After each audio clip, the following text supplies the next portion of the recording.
Sepanjang tahun 2025, Badan Narkotika Nasional Provinsi Sumsel berhasil mengungkap 37 perkara dengan 37 tersangka bersama barang bukti narkotika jenis sabu sebanyak 25,9 kg, 7.177 butir pil inek sama 5,1 kg cimeng kering.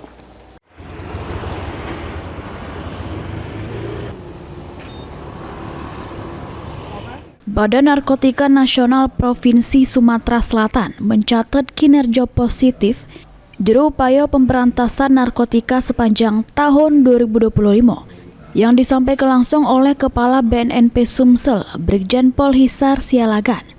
Juru rilis akhir tahun yang diadoke di aula kantor BNNP Sumsel.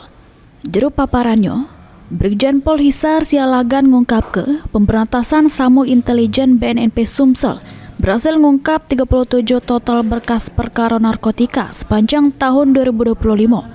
Yang 33 berkas sudah dinyatakan lengkap, sedang keempat lagi masih tahap penyelidikan. Dari pengungkapan tersebut, diaman ke 37 wong tersangka yang terdiri dari 35 lanang sama 2 betino dengan barang bukti narkotika jenis sabu sebanyak 25,9 kg, 7.177 butir pil inek sama 5,1 kg cimeng kering. Selain itu diamankan juga barang bukti 52 unit HP sama 5 unit kendaraan roda 4 sama 10 unit kendaraan roda 2. Barang bukti yang kita sita sabu-sabu 25.936,015 gram. Hampir 26 kilo ya.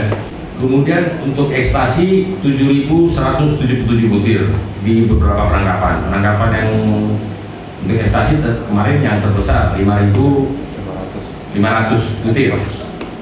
Kemudian ganja kering, ini ada ganja kering, ada ganja basah ya. Kalau ganja basah tuh biasanya yang ditanam gitu. Kalau kering berarti udah dalam kotak-kotak coklat itu. Bal-bal gitu. Nah, ganja kering ada 5.164,22 gram. Heru Wahyudi, PAL TV.